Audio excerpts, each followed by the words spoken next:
Good evening, everyone. We will be starting the webinar at 7:30. For those of you who have attended early, I'm going to share a couple of videos with you, just so you can fill in the time. The first one will be a little bit about what the target programs are all about, and the next one will be Dr. Tim Elliott, who is presenting tonight, talking about quarantine drenching. So I'll share those with you now and enjoy, and we'll start the webinar at 7:30 as scheduled.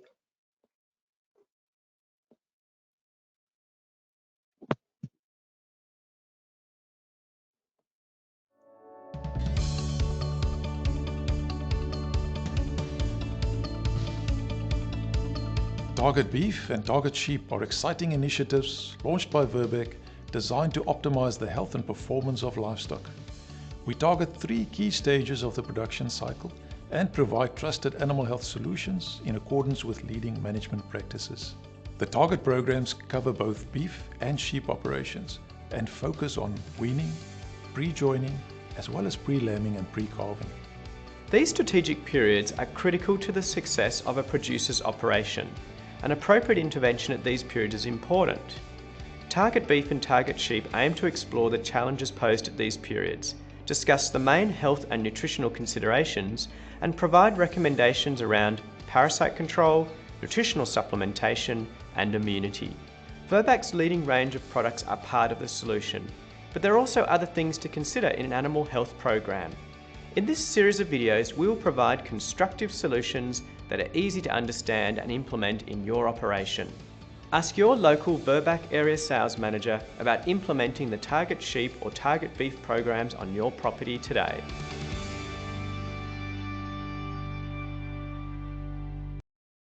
That was a bit about the target programs. I'm now going to share Dr. Tim Elliott talking about the importance of quarantine drenching.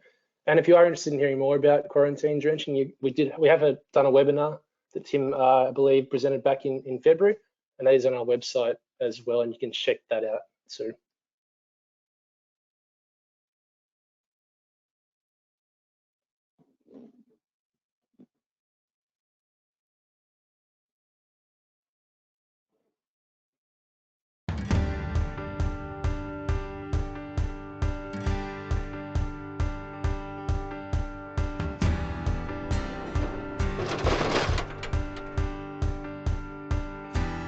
Every time we drench, we select for resistant worms. The worms that survive the drench pass on the resistant genes to their offspring.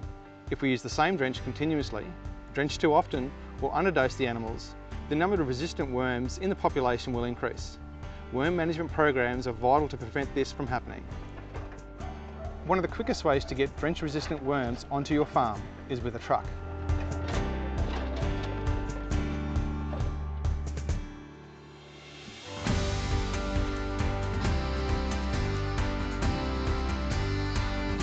Any sheep arriving onto your farm that was not born and grazed on your farm can carry parasites that may be resistant to drenches and be the downfall of your parasite control program.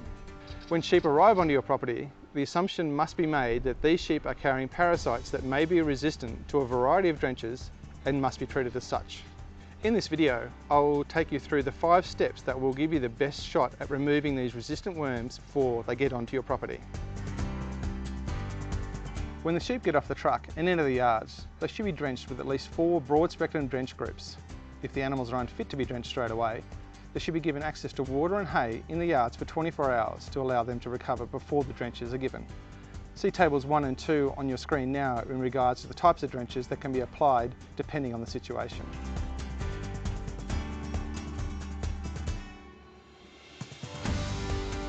Once the sheep have been drenched, they need to be left in the yards, preferably on dirt, for 1 to 3 days to allow the wormed eggs that have been produced by the worms prior to the drenching to be deposited back onto the paddock.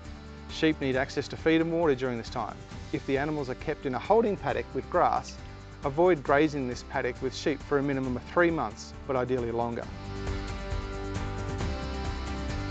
After the sheep have been in the yards for 1 to 3 days following the drench, they should be placed into a paddock that has been recently grazed, preferably by young sheep from the farm. This is so the new animals will become infected with the farm's worms and dilute out any worms that may have survived the quarantine drenches and reduce the risk of the multi-resistant worms being deposited onto the pasture. 14 days after the sheep have received the quarantine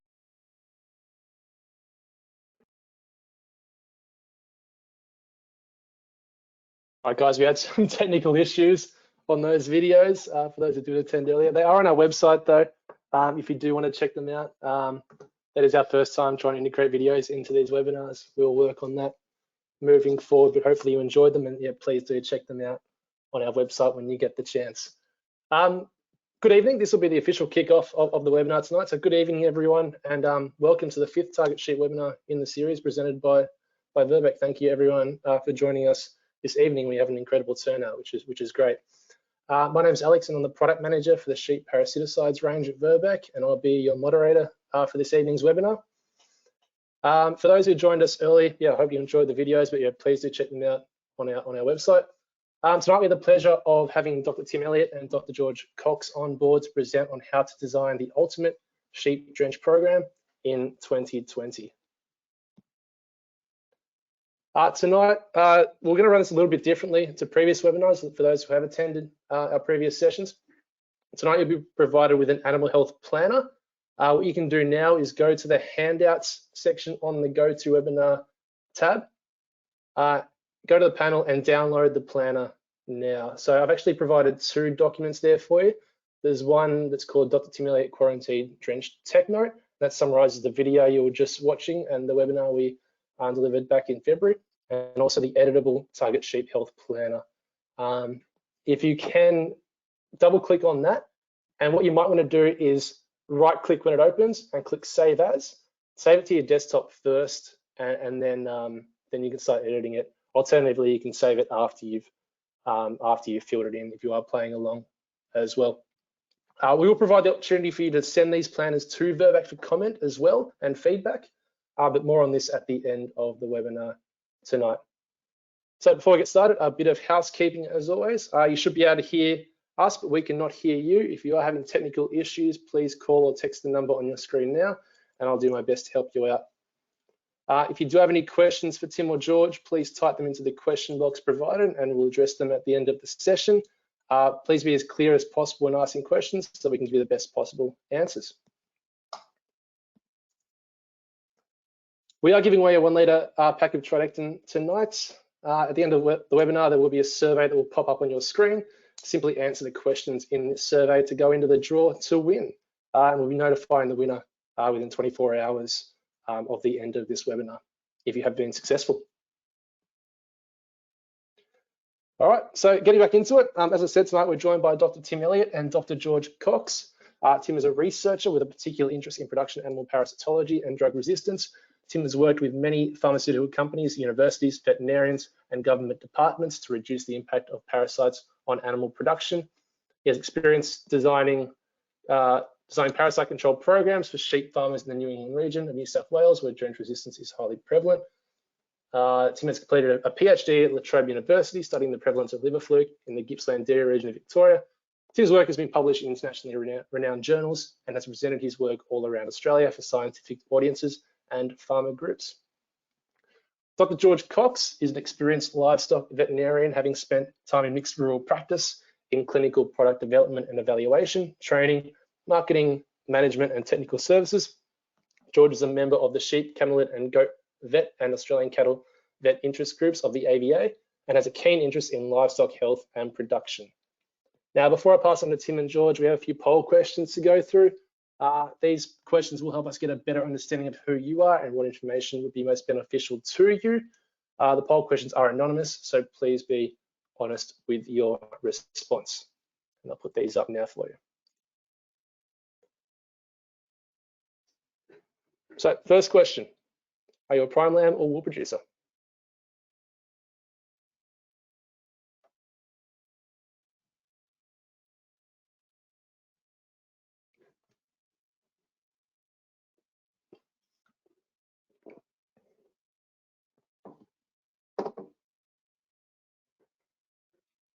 There's a lot of attendees tonight, so I will give a bit more time to answer these questions, give everyone a chance who isn't familiar with the tool to answer.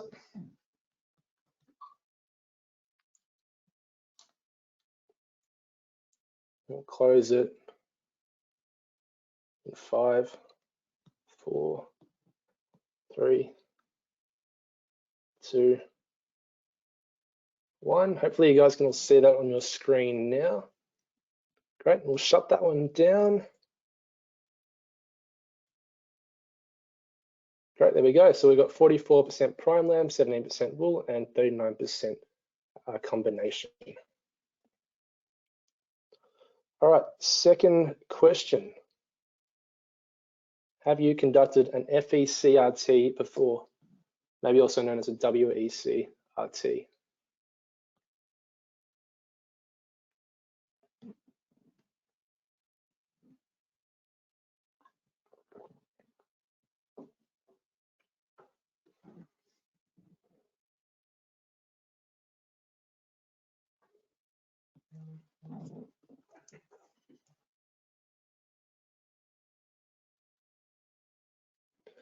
And that's a fecal egg count reduction test, for those who don't know the acronym off by heart, like we might hear it further back. Great, we'll close that one down.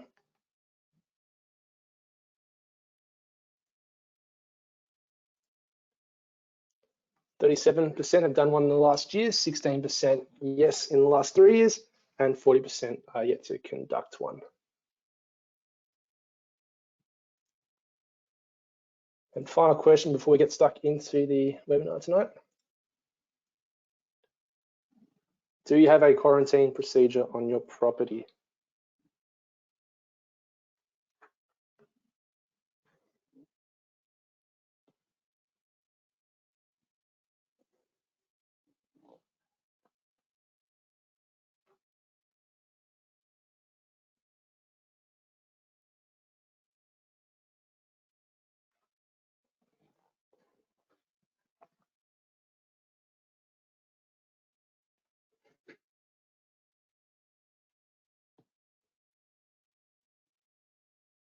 Go 3 more seconds.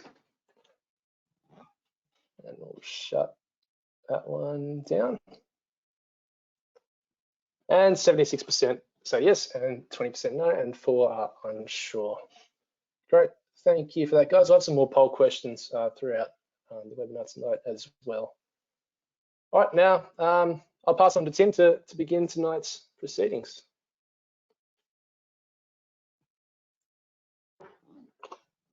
Awesome, thanks very much for that, Alex. I'll just pop this one up. And thanks everyone for attending tonight. It's got a really good turnout, and designing a drench program is a very fun thing to do, and it's a very rewarding thing to do, because when you get it right, the biggest thing that you get is profit back into your pocket, and that's exactly what we're all trying to do. We're trying to make sure we're getting the most bang from our buck for when we're drenching our sheep. I mean, the whole point of this is we're going to do it for fun. We've got to try and get the animal welfare back up, get those animals going, and get them producing for us. So usually when we sit down and design a parasite control program for a farm, it's very, very farm specific. So one of the first disclaimers tonight is you're not going to get a straight up generic one that will fit every single farm around Australia. As we'll find out a little bit later on, there's so many different factors that happens. And when we do this, when we sit down with a farmer, it will take an hour or so. By the time we sit down and work out the nuts and bolts of what they're doing now, what they have been doing in the future, what are their main aims of their enterprise, what are their constraints that they've got, maybe paddock sizes or droughts or something like that. But these are the things you've got to take into account.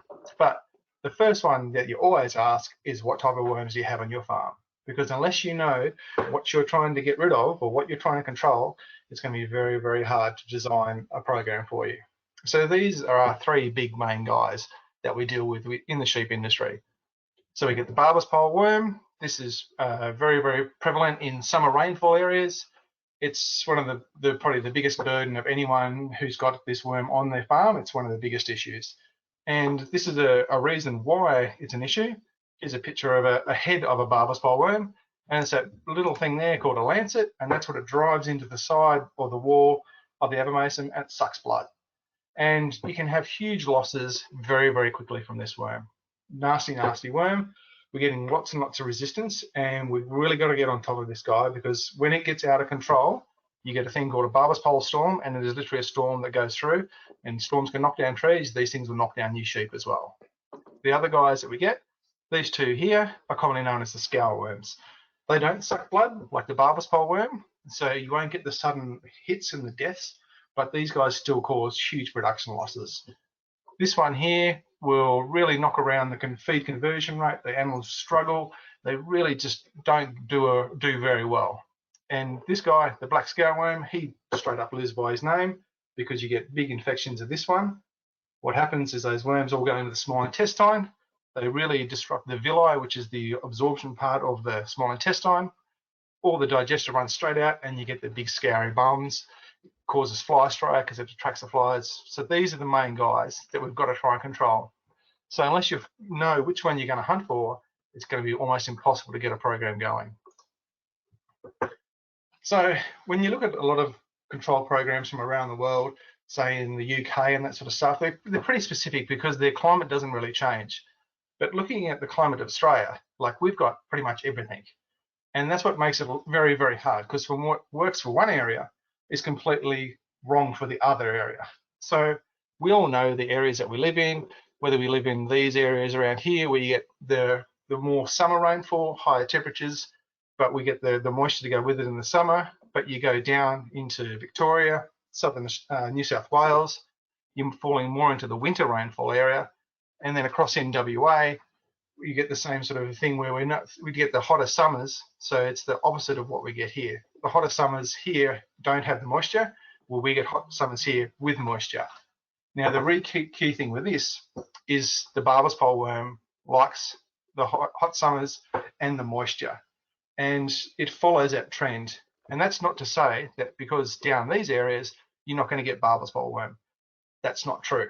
It's just that we get them a little bit more sporadic because the conditions aren't ideal for them all year round.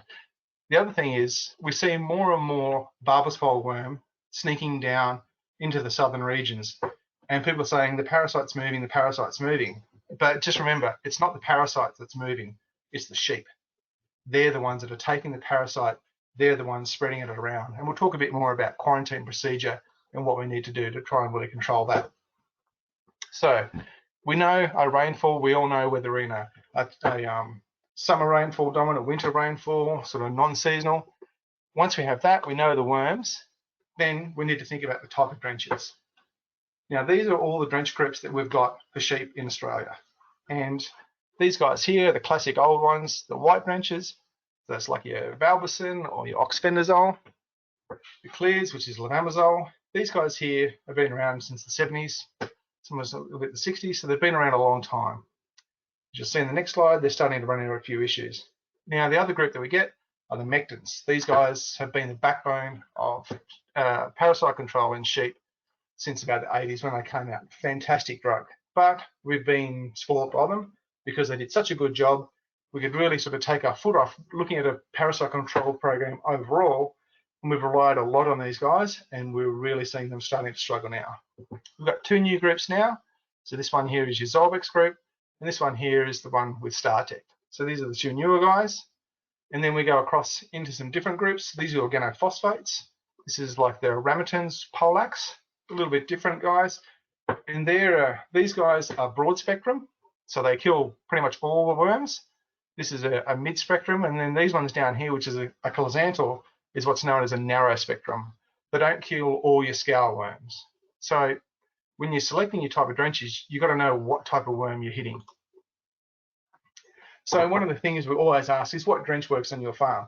And that's why we ask that question about a fecal egg count reduction test, because that gives us a real snapshot of what is actually happening on this farm.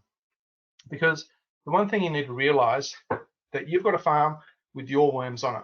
No one likes the worms, but they're yours. And each one of those worms and that strain is very, very unique to your farm. Because you can have neighboring farms where one guy has really good control, where the next farm next door has really, really bad resistance. And it's because of the way those parasites are managed. So that's why we need to know what works on that farm at that point in time. So here's a farm that we did early last year. As you can see, mectin's starting to have a few issues. So this is efficacy. This is the percentage of worms that are killed when we apply that drench. And this is the broad spectrum, the barber's pole efficacy. So as you can see here, we've got 2 at 100%. We want the drenches that we're going to be using to be above 95%, ideally above 98%, but 95% is the cutoff. If you go below 95%, you call that being resistant. So Barber's pole, Mectin's really starting to struggle here. Levambazole going all right. Closanol getting a bit borderline. On that same farm, we look across to the black scaleworm, and as you can see, the Mectins here, the avermectins and the sidectin, are working really, really well against the black scale. Levambazole is starting to fall off the ball a bit, and the BZs are not doing too well. But we also see clozandol's not working here. And that goes back to the statement I made before, not all drenches are the same. And because clozandol is a narrow spectrum drench, we can't expect it to work against the scaleworms. So if you're in a scaleworm area, you don't have Barber's pole, clozandol is pretty much taken off your list for controlling worms, unless you're trying to control liver fluke, because it does have efficacy against liver fluke. So this is some data that was done by Matt Playford and some people in 2009 to 2012, looking at the percentage of properties that have resistance. So as you can see here, the older drenches, we're seeing some very, very big numbers up here. A lot of these places have got resistance to these drenches. And when you consider this is 10 years ago, the situation doesn't get better. The situation only gets worse. But the thing you can sort of take away from this is by adding more products together and hitting a combination of drenches, the numbers go down. So we're getting better kills. There's more and more worms being killed. So that's been one of the big pushes we've been saying in the last couple of years, is that when we do drench, try not to use a single active drench if you can. Try and use combination drenches, because you're having sort of 2 or 3 different ways of trying to control that parasite. You're hitting it in different ways. And it's a really, really important tool for trying to control resistance. Now, the other questions that need to be asked, apart from what drenches work on that farm, are when are the key dates? So let's say you're a breeding farm. When is your lambing? When is your weaning?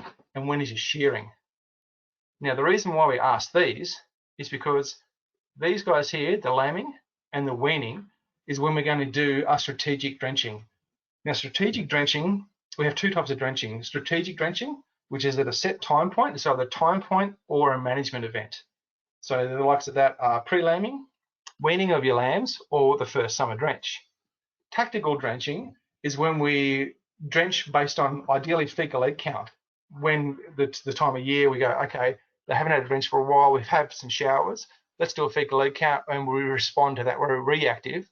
We're a strategic drench. We're trying to be proactive. We're really trying to knock it off at the head.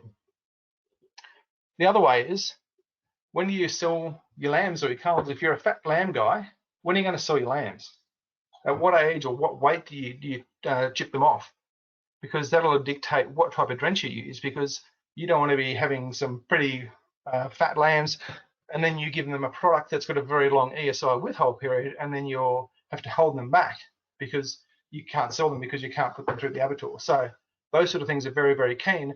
And you're going to rotate, you're going to select your drenches based on withhold periods and ESIs. The other key thing is, when is the peak worm period on your farm? And that goes back to that, what season you're in. Are you in summer where it's really, really dry, so there's not going to be many worms around because the worms need moisture and heat to hatch on the pasture? But in southern areas where we get the winters that are quite wet and the temperatures are lower, we get a lot of scale worms. And everyone should know when your peak worm times are.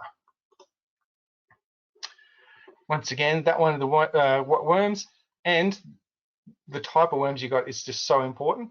But the liver fluke one. Liver fluke are a parasite, but they're not a nematode. They're not like your Barber's pole, not like your black scale worm. If you do have liver fluke, what you try and do is you incorporate strategic dosing for liver fluke into your worm control program. The other one, is it a closed herd? Are you a stud guy who's only brings in rams or something like that? Or are you a trade stock? Now that's very, very important, because you can design a very, very good program that is basically looking after the worms that are in your farm. Remember, your worms are nice and unique. You've got your own little island of worms, but if you keep bringing in trade stock, you bring them in, you fatten them up, and then you sell them again, they could be bringing in the parasites, which could totally throw your control program out the window. So that's why the quarantine drenching is just vital. We'll talk about it at the end. And does the farm currently use long-acting products? Now, there's a couple of key points when you're using a long-acting product. Is when you're going to use it is when you have the highest level of worms on your pasture. because that's what they're really there for, is when those peak worm times, when the sheep are picking up all the worms, it's a perfect condition for the worms to be hatching. That's when we want to be using our long-acting product, because that's what it's there for. It wants to kill those worms as they roll in. So now we come to our virtual store. So we say, okay, I've got a drug, or I've got a mob of sheep, say I've got some pre-lambing ewes. What am I going to do with them? So whenever you think about a mob like a mob of pre-lambing ewes, you know they're going to be on your farm for a while, because you're going to hang on to them because they're going to lamb, you're going to mark them, and then the earliest you'd be selling is at marking if you've got some dries or something like that. So that's where you don't really have to worry too much about your withhold period or your ESI. And this is when you want to be using a really, really strong drench, because the time period of the ewe just before lambing is one of the highest stress time points in her life. So she has to go through late stage pregnancy, lambing, and then early lactation. It's a huge, huge demand on her immune system, and it makes her very, very susceptible to worms. So that's where we really want to look after her. And because we know we've got that time up our sleeve, you can use products like Zoex, very, very good product, Abamectin Monipan, one of the newer molecules out, and it's got an 84-day ESI in this situation. But in the situation where we've got these ewes, it's not a problem at all. If, however, we're in the opposite situation where we're doing a weaning drench on some lambs that are very, very close to being sold, it might not be the best drench, because we'd be worrying about the withhold period. And that's where you may look at something like the tridectin, where you're getting a triple active, where you're getting levamisole and albendazole, so a VZ, and the moxidectin. So you've only got 7 days there or 17 days. So whenever you go walking into a store, you really need to know, what am I going to be doing these animals? Why am I drenching them? Is it a strategic dose or is it a tactical dose? Because you could be using a U-guard or something like that when you're shearing, because you're getting the added benefit of getting a vaccine at the same time as you're getting a moxidectin. And it's the same with your weaner guard. If you're giving a weaner guard as their first dose, so it'll be their first dose, ideally it'll be their second vaccination, because they would have had a vaccination at marking. You've got the added drench in there as well. To be really, really top shelf with that, you'd also walk down the race again and give them, say, a BZ-Lev drug like Duocare, because then we're incorporating that into a triple active drench. We come down to the lamb drenches. I won't go too much into those, but lamb drenches, the main thing with those is they've got a drug in there called praziquantel. Praziquantel is against tapeworm. Only lambs get tapeworm. The effect on the animal is pretty negligible, so you wouldn't worry too much about it, but it's there as an option if you really want to knock out your tapeworm. And then we've got our mid and narrow spectrum guys, like I spoke about, the Glazanol and the Polax. Good thing with these ones, very, very short meat and export slaughter intervals, and they're quite a good barber's pole dose. This guy is very good at knocking out a barber's pole. Glazanol only does barber's pole and liver flip. So they can be used at strategic times of the year. Then you come across to your long-acting products. So once again, we've got longer ESIs, 133 days, 91 days, but we're going to be protecting our sheep along the way, because these guys will kill the incoming larvae. Same with a capsule. It's pretty much the same principle. We have the drug that gets spread out over 100 days and kills all those worms coming in. So whenever you walk into the shop, you're going to have a bit of a look at it. You should be stepping back and going, what do I need to do? What class of livestock am I drenching? And the biggest thing that I want to try and push is, don't worry about the price. And that's easy for me to say because I'm not going in there buying pallets of it. But the thing is, you should be buying the drench that works on your farm, because the drench that works on your farm, you get a positive result from it. You get production back. So that drench becomes an investment. If you walk in there and say, I just want a cheap drench, and you use the cheapest drench you can find, and you get no benefit, you've actually turned that drench into a cost and not an investment. And it's a crucial, crucial thing to really try and get right, is you have to really think about why you're drenching and what are you going to get in return for it, because you don't do it for fun. That pre-lambing drench, I'll go back to that one. That's one of the ones to me is non-negotiable, and you have to use your biggest gun, because my biggest fear is when giving advice for this sort of stuff is if you don't do a pre-lambing drench and you put the animals, the ewes, onto the paddock, they start lambing, and then so 2 to 3 weeks into lambing, you get a lot of worms through those ewes. They start looking very, very sick, and all of a sudden, they're in a lot of strife.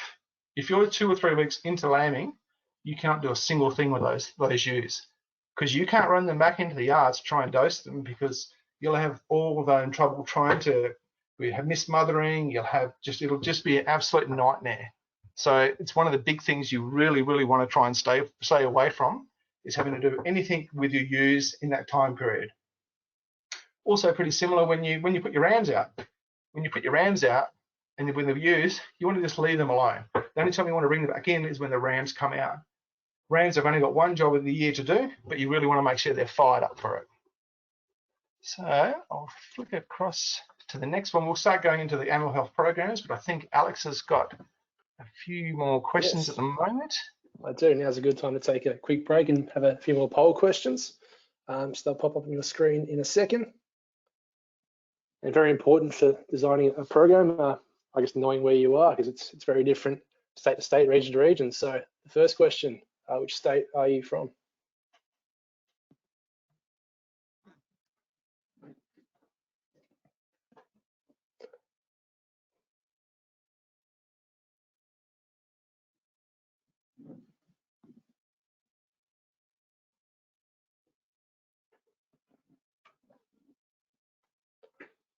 Give it a few more seconds, guys.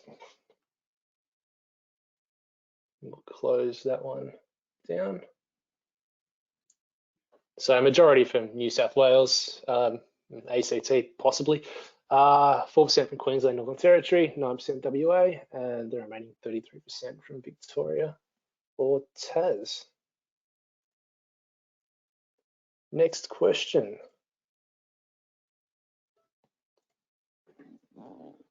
Do you currently have a written sheep health program?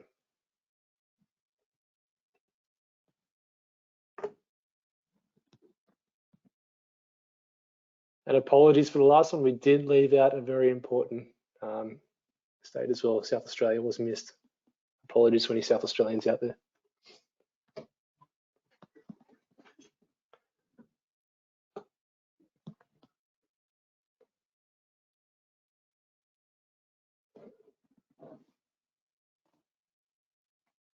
Couple more seconds on that one.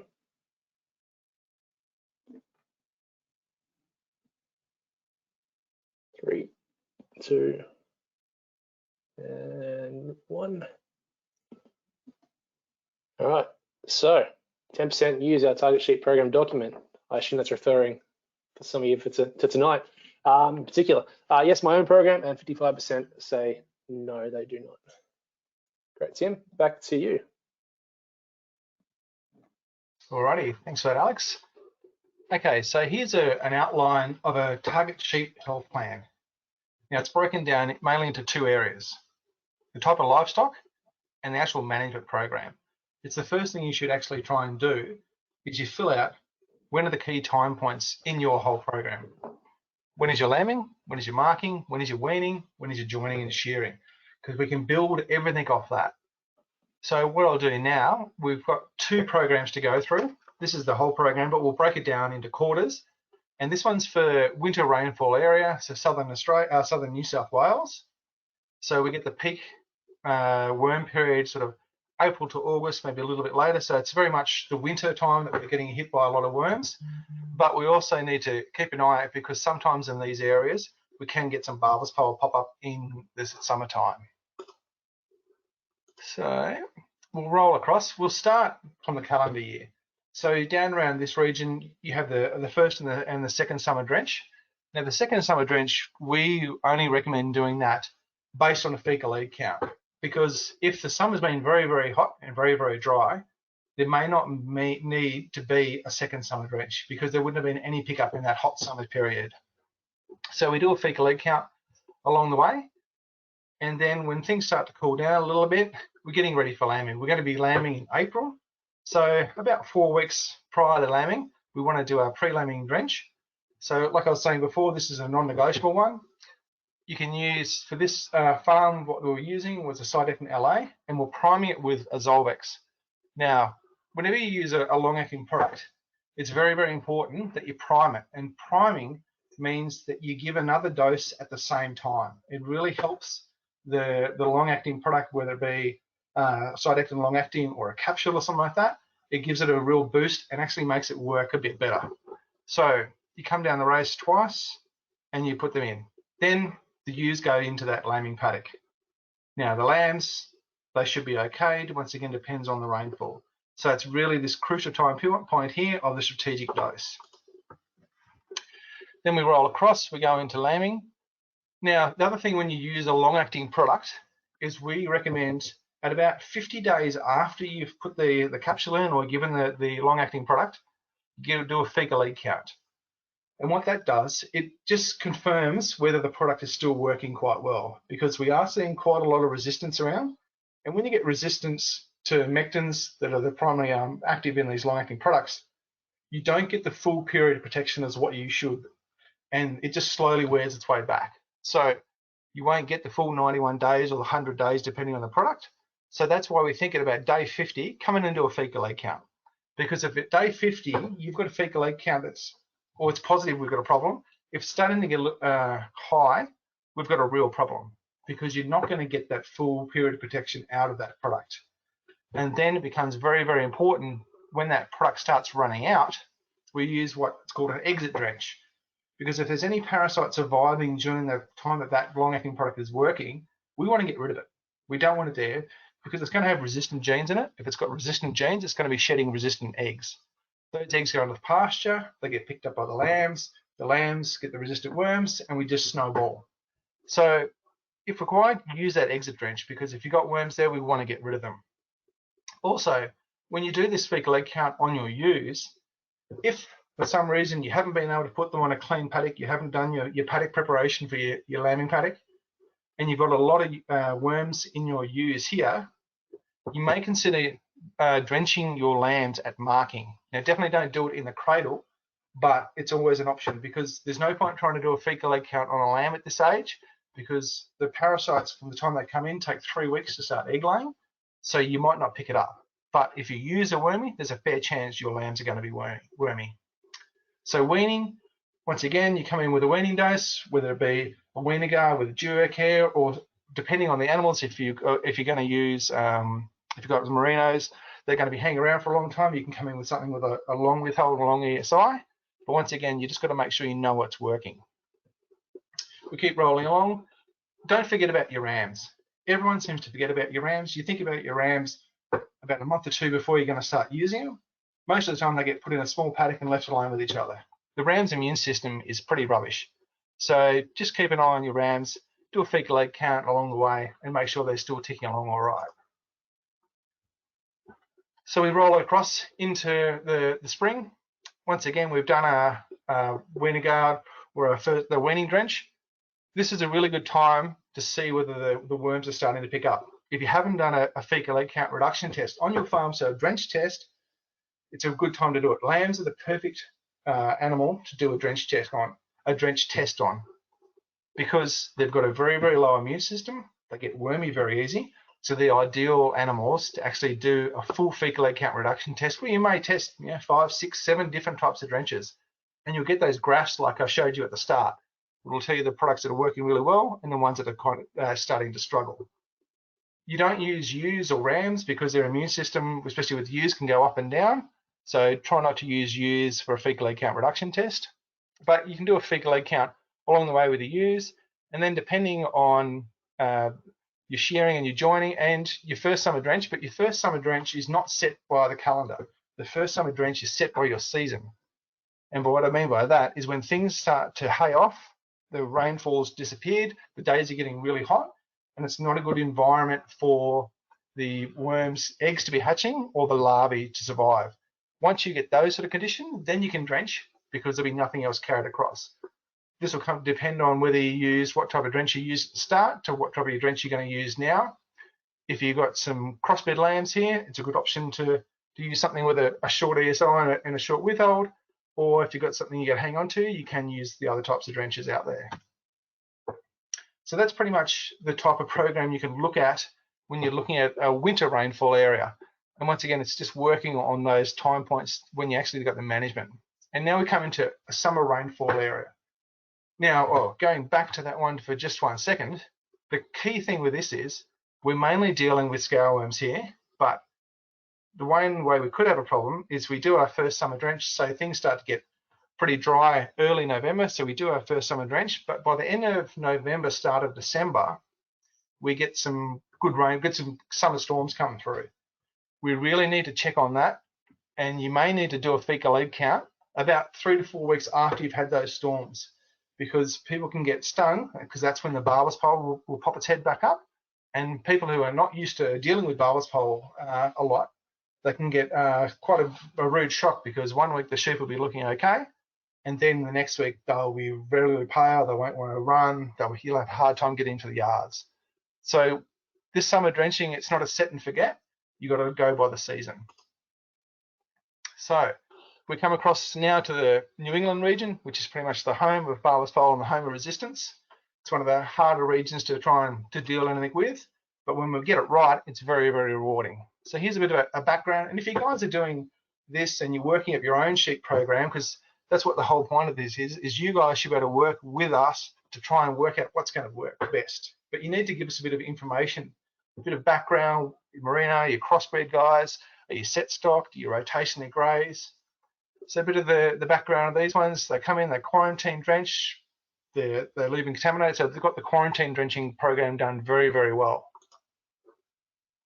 So for here, when we get the peak worm for here is September to April.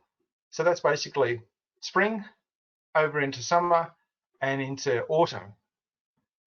The other trick with this guy is a lot of the time the barbless pole in this region, it goes down a little bit over summer, because the summer really hot days and dry days, same as in the southern districts, it doesn't allow for good conditions for the eggs to hatch or the larvae to survive. So we sort of get 2 peaks of worms around here. We get a spring peak and then we get an autumn peak.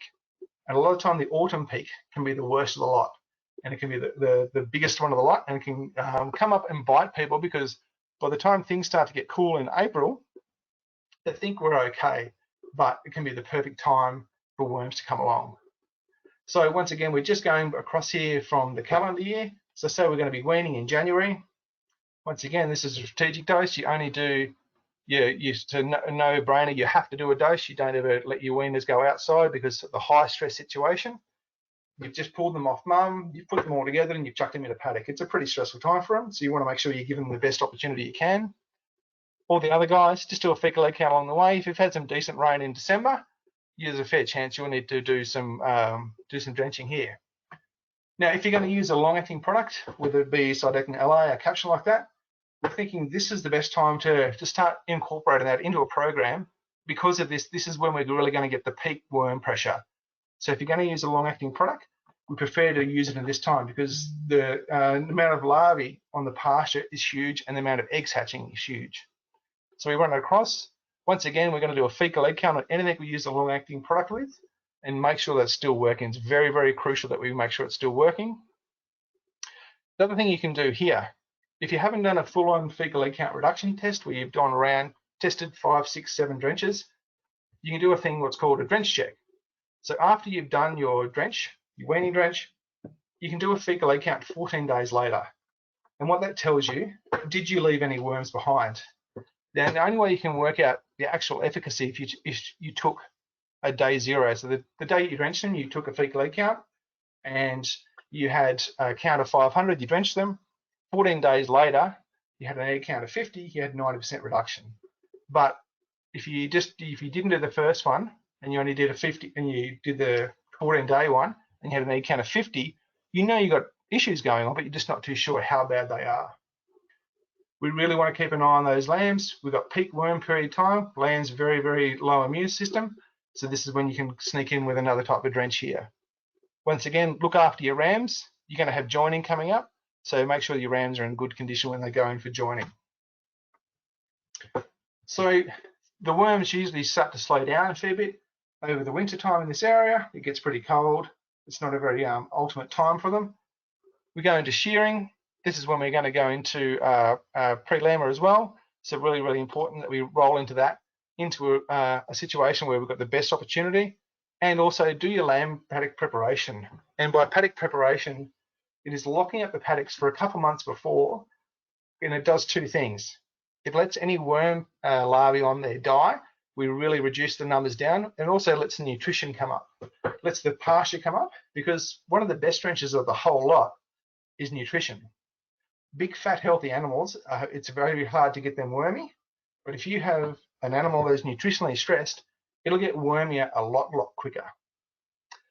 So we come into lambing, we roll across into marking, and like I was saying before with Chlysandel and these organophosphate drenches, we're starting to get into the barbless pole season again.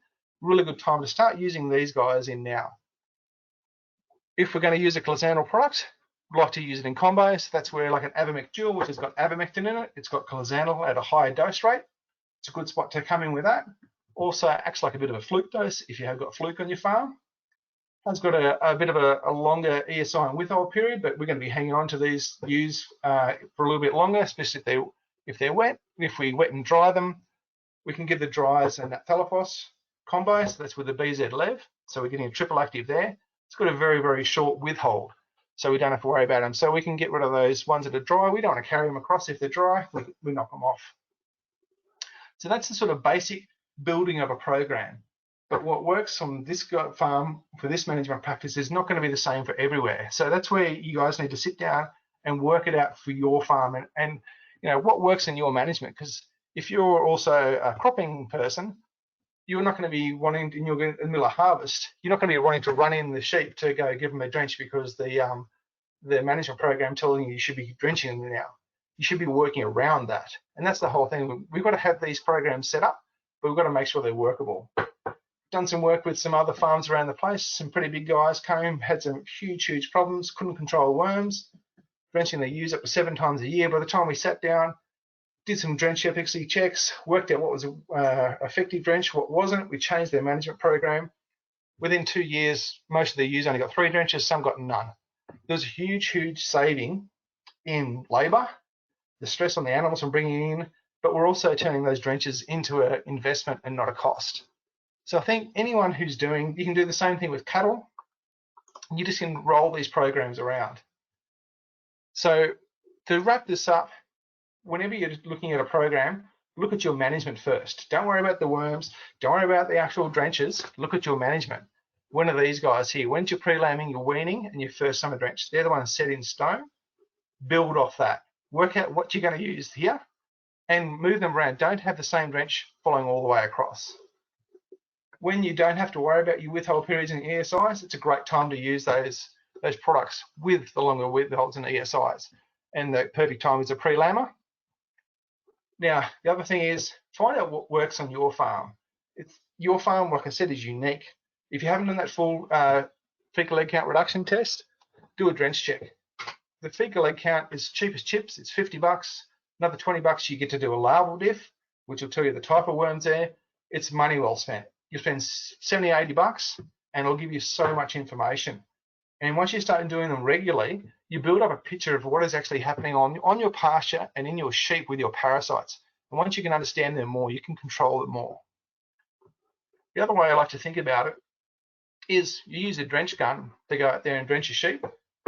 Now, a rifle, think of it as a rifle. If you've got a mob of ewes that are lambing and you're getting smashed by foxes, you're going to go out there, you're going to try and spotlight, and you're going to go out there and try and knock those foxes off. You're not going to take a little rubbish 22 with subsonic ammunition and fire at the foxes, because all you're going to do is spook the foxes. You're not going to solve the problem, and they're still going to be there, but they're going to be very shy of the light now. If you're going to go out there, you're going to take a really good rifle, a 2-3 or something with a bit of oomph behind it, with a big scope and a big powerful spotlight. So whenever you take a shot at it, you're going to kill the fox.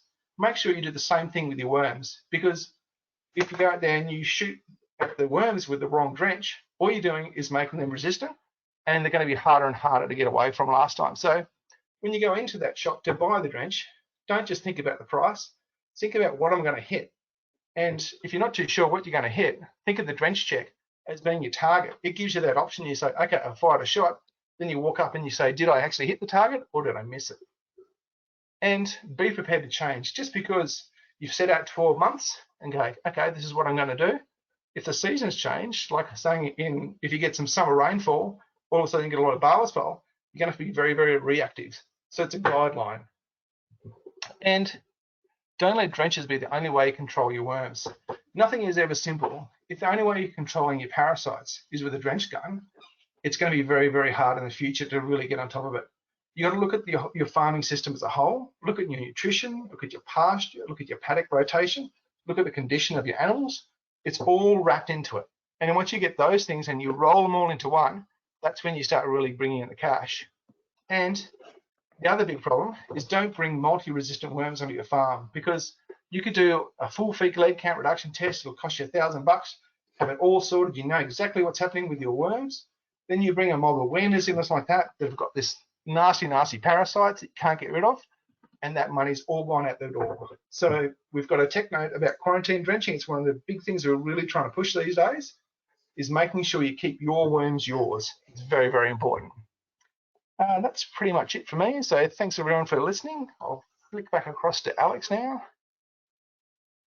Great. No, thanks, Tim. That was fantastic. Guys, just a reminder, if you do have any questions, please ask them now. I've seen quite a few come through already, so we'll address those in a moment. Just quickly, for those who might have missed the introduction of this webinar, we do have 2 handouts available. On your panel, there will be a drop-down menu called Handouts. You'll see it like that, how it is on your screen now. You'll see the editable Target Sheep Health Planner and the Quarantine Drench Take Note that Tim was just referring to. If you do have any troubles or any problems with this, please let me know. You can shoot me a text on that number in the corner, maybe with your email, and we can follow up online tomorrow.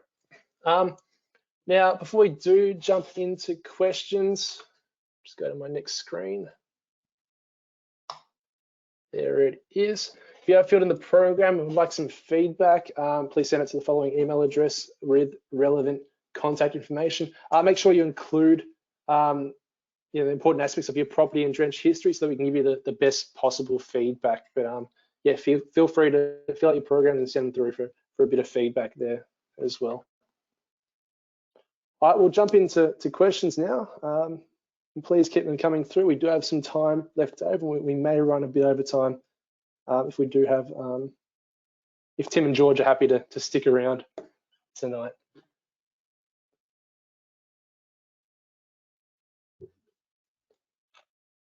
Just trying to access my question box here. Plays around sometimes. There it is. Okay. All right. Okay.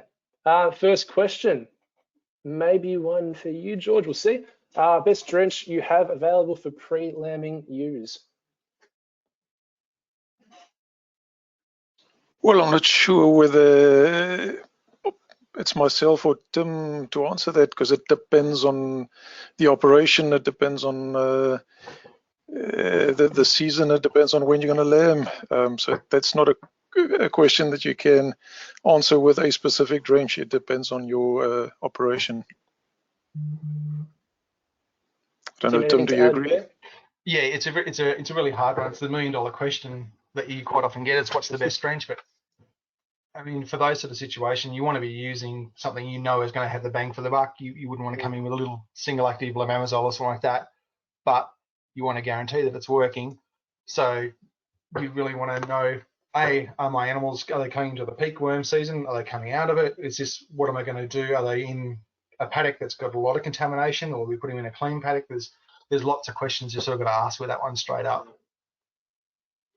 No, thanks, guys. I think, yeah, those questions, having the answers to those questions is important. So to that person, maybe answer some of those questions, go back, look at the recording, and maybe go to your local vet or seek out a Virbac ASM to help you with some of those questions, and maybe they can help you out.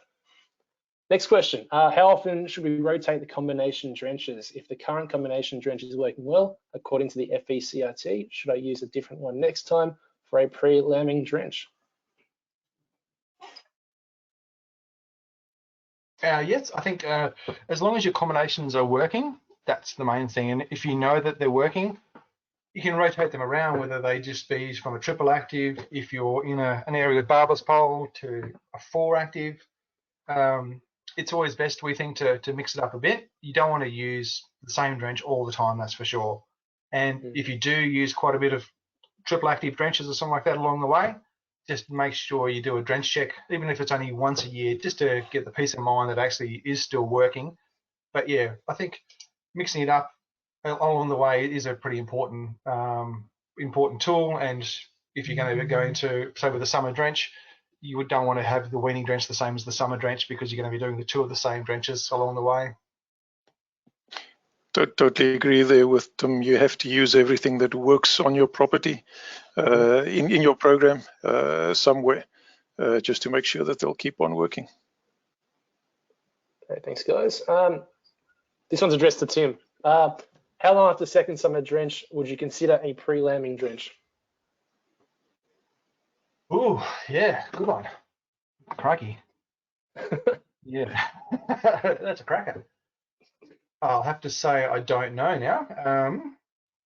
I think it would be very, very dependent. So if it was only 3 or 4 weeks that you did your second summer drench before you're going to do your normal pre-lambing drench, and the season's been pretty dry, do a fecal egg count. But it's, yeah, that's a very much what I'd talk to your advisor, do a fecal egg count, because yeah, I mean, you don't want to drench too often or drench needlessly, but that pre-lambing drench, as I've discussed, is a real nervous one for me.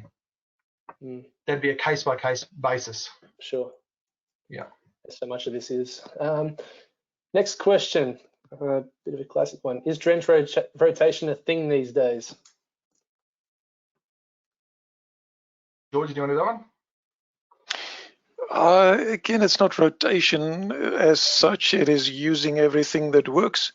So if you use a certain combination as a pre-lamb drench, use something else as a weaning drench, or use something else as the first summer drench. So it comes back to use everything that works to protect the molecules on your property. Yeah, I agree. And I think it's the original way of rotation was back in the 90s and that sort of stuff, where you'd rotate from a levamisole to a BZ to a mectin. That sort of changed because we were really trying to make sure that we're using combinations when we roll them around. So the classic sort of style of rotation is not quite there.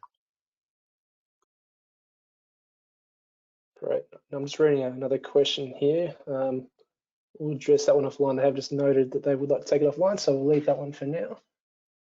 How much does an FECRT cost? If you were to do, say, 5 or 6 drenches, you're going to be looking at about $1,000.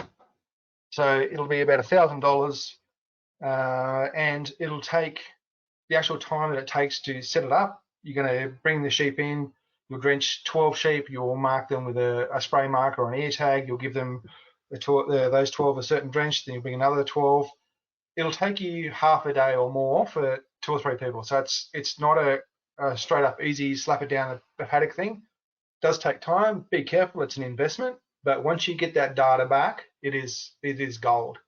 Because like I was saying with the rifle analogy, you know what you're shooting then. You know what is going to work, and it just sets yourself up so well to roll out and just have this worm control program set in stone. And as George said, you move through the products that work. And once you start doing that, your worm population should really decline. Great. Yeah, it's always a good idea if you're considering an FECRT to include somebody like your sales representative as well. So talk to the local Verbeek ASM and they'll be able to help you. Absolutely. The next one's for me. After 5 of these webinars, I haven't had a question come to me yet. So it's an easy one. That's why it's for me. Can we get a copy of the PowerPoint? No, but the recording will be available on our website. The same link that you went to register. There is a little tab there that says view previous webinars. You'll be able to go there and view the recording of this webinar moving forward. Thank you for that question. Next one, can you overuse Cytoxin LA and develop resistance? If you use the same drench every time, you will eventually select for resistance. Moxidectin is a really potent molecule, and that is why we recommend that you consider priming the long-acting as if you use it as a pre-lamb drench as well. no matter which drench you use, you're always selecting for resistant, and that's why we've got to weigh up how much selection is going on for how much benefit we're going to get back. That's just biology. That's evolution. It's one of the things. The more you expose any sort of, or a parasite in this situation, to a chemical, it does build it up, but we have ways to try and manage it. And like George was saying, that's why we prime. We have an exit drench if required for these ones, and we mix them around. Thanks, guys. And just in reference to a previous point George made about contacting our ASMs or our area sales managers, if you Google Virbac Rep Finder, you'll be able to go to our website that way and find your local ASM there, or rep.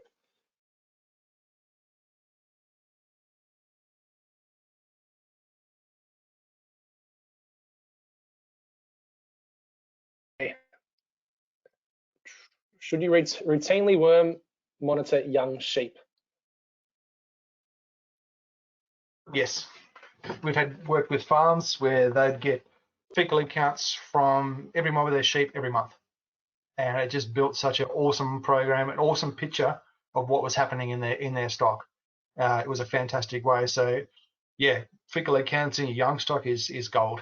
So definitely, they should be the ones you should be focusing on. They're the most susceptible class of livestock to getting parasites, apart from your rams. But discuss that just because rams got a pretty rubbish immune system when it comes to worms. But yeah, for your young stock, your lambs, your weaners, for sure. Okay, I'm trying to go through some of these. Guys, we're not going to be able to answer these questions. I do apologize. I will save them and we'll try and address them some other way, but there's just far too many. At what temperatures do barber's pole start to drop off?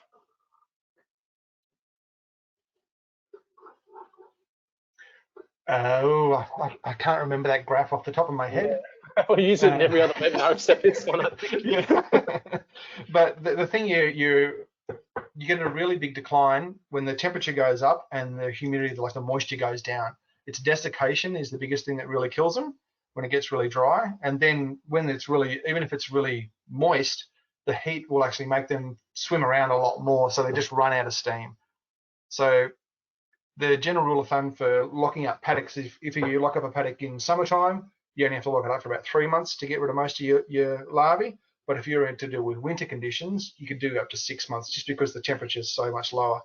I mean, when I used to grow larvae to infect animals with, what I do with the larvae is I put them in water and then pop them in the fridge, and that makes them last longer. So it's the heat and the desiccation is the biggest killer of all larvae, really. I believe that graph's from Worm Boss, if I'm not mistaken, Tim. Yep, jump on Worm Boss. There is that graph. Worm Boss is a fantastic website for all of this information. It's so detailed. It's a great resource that the Australian farmers have got. Yep. All right, next one. What about using Barbavax for barber's pole worms? Yeah, very good. It's a really good option when used correctly. We've seen some fantastic results with it. But the other thing that goes with Barbavax is you still need an effective drenching program. They go hand in hand together, and when you have a very good drench program and you use Barbavax well, it's really, really good. Seen some fantastic results from guys that have been on it now for probably 4 or 5 years, and it's just been amazing. All of a sudden they're getting black scale coming through in their cultures, which is unheard of because we never used to see them because there was always so much barber's pole around. So if you do get consistent barber's pole in your area and Barbavax is available, it's a very regimented regime that you have to follow to use it, and you should follow that regime. There's a reason for it. It does work very, very well. It's another tool in your handbox, in your toolbox of trying to control parasites. Okay, we are running out of time. We might go a bit over, Tim, if that's okay with you. Yeah, that's fine. Just give us a few more. Okay, next one. What are your thoughts when a combination drench is fully effective, but there is only one active that is really holding that combo together? For example, individual components, BZ 30%, ABA 40%, and levamisole 96%. Should I still use this drench? George, do you want to take that one, or? Yeah, well, it's basically using a single active, so I would really consider using different drenches at different times as well. You certainly can use it on the in the program somewhere, but not only that combination then.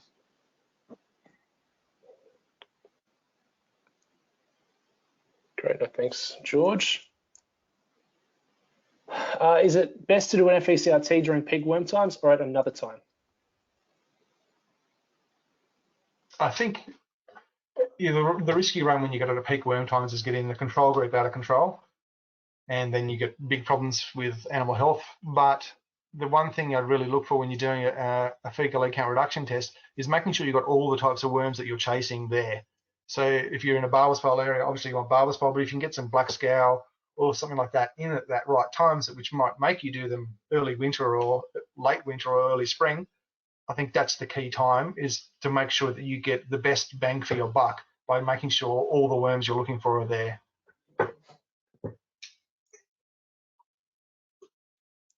Thank you, Tim. Okay. How do you rotate from a pre-lamb to weaning drench if you're using a number of actives in each? What do you recommend so the two drenches are different?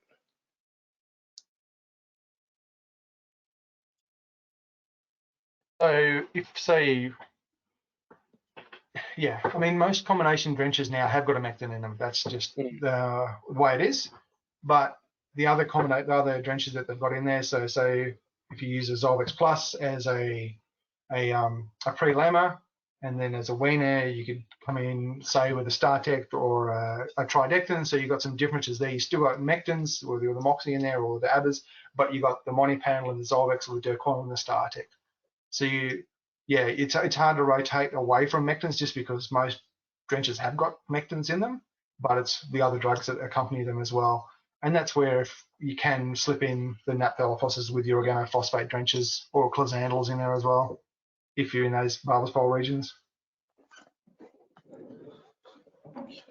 Do I need to do a pre-lamb drench if I have less than 50 eggs per gram and going into clean paddocks? That'd be a case like I'd really want to sit down and talk to people about that. I haven't done it before, but it's been on a farm that I've really known well. I had a really good idea of what their whole parasite control program was. So yeah, I mean, it's a great starting point. I mean, it's a really good point with only 50 EPG and you don't need a drench, but yeah, I'm not going to go on record saying I wouldn't worry about it, because if all of a sudden you get a shower of rain and it bounces up, so I'm going to take the generic answer of, yeah, it's a case-by-case situation with that one, because yeah, it's so specific. I can't give any sort of broad recommendation for it.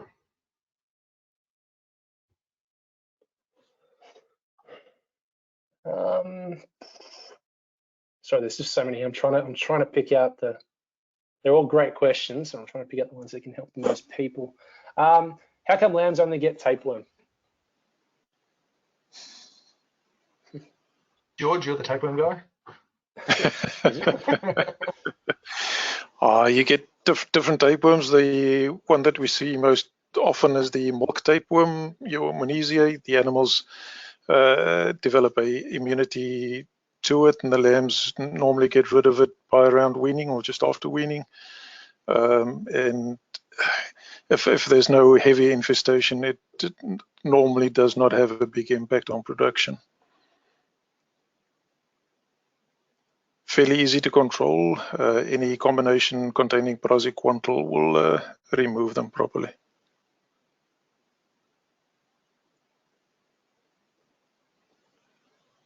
Okay. We'll do 2 more questions, guys, and then we will save these questions and try and get some answers back to you at a later date. Otherwise, please refer them to, again, that Rep Finder, Google Verbac Rep Finder, and please seek out answers, because they are all very good questions. Next one, how often do I need to change this 12-month program? I'd look at it every 12 months. I'd roll it around, what worked, what didn't work. Yeah, it's a live document basically. So you sit down, you design it, but you may need to tweak along the way. But I definitely have a look at it every year. And if you haven't done that FECRT, if you've only been doing day 14 drench checks, then you can sort of build backwards from it. But yeah, I'd be looking at it every year, that's for sure. Okay. Go one, maybe two more. We'll see. You mentioned that you are using Tridectin as a first summer drench. Why Tridectin at this time? That was something you do with Tridectin because it's got the moxidectin in it. That time of year, you can get those showers where you get a bit of barber's pole coming through, so you get a little bit of the period of persistence. I think it's 14 days with Tridectin there, and it also gives you the option of selling some of the sheep with the ESI. So that's why, in that situation for that farm, Tridectin fitted in quite well for that farm there. I mean, if you can roll into other drenches if you're not worried about the ESI or the withhold, and that was the main reason we were putting it in there, just to get a bit of barber's pole protection and have the capability to sell the sheep a bit quicker if need be. Yeah, just remember that the both of the new molecules have abamectin with them as well, and we do know that moxidectin works against abamectin-resistant worms, so it's just another safeguard against protecting against resistant worms.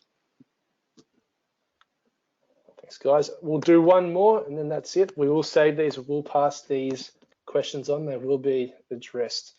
Okay. ILAM in August, Southwest WA. If FEC is low on pre-lambing ewes and ewes will lamb onto a clean paddock, is it advisable to drench regardless as a strategic drench? I think that it's a very similar question to the one we had before. It's very much dependent on that farm. So you'd want to get in an advisor that really understands your whole practice, your whole the way you run your livestock. I mean, WA, it's a bit of a different beast over there to what we do with like on the eastern state. But yeah, I'd consult with your advisor and let them have a look at the whole program that you run over that year. Totally agree there. A little bit of rain can change conditions quickly in WA. Great. Thanks, guys. Thanks for all your questions. Thanks for attending, everyone. I've got the next slide. This is one of many in the series of webinars VBAC will be running in 2020. To see a full list, you can follow the link now on your screen or simply Google VBAC webinars. You'll be able to see the previous webinars there as well. The next webinar will be held on the 18th of June. In this webinar, we'll be focusing on ensuring your rams are ready at pre-joining. So jump back there for a second.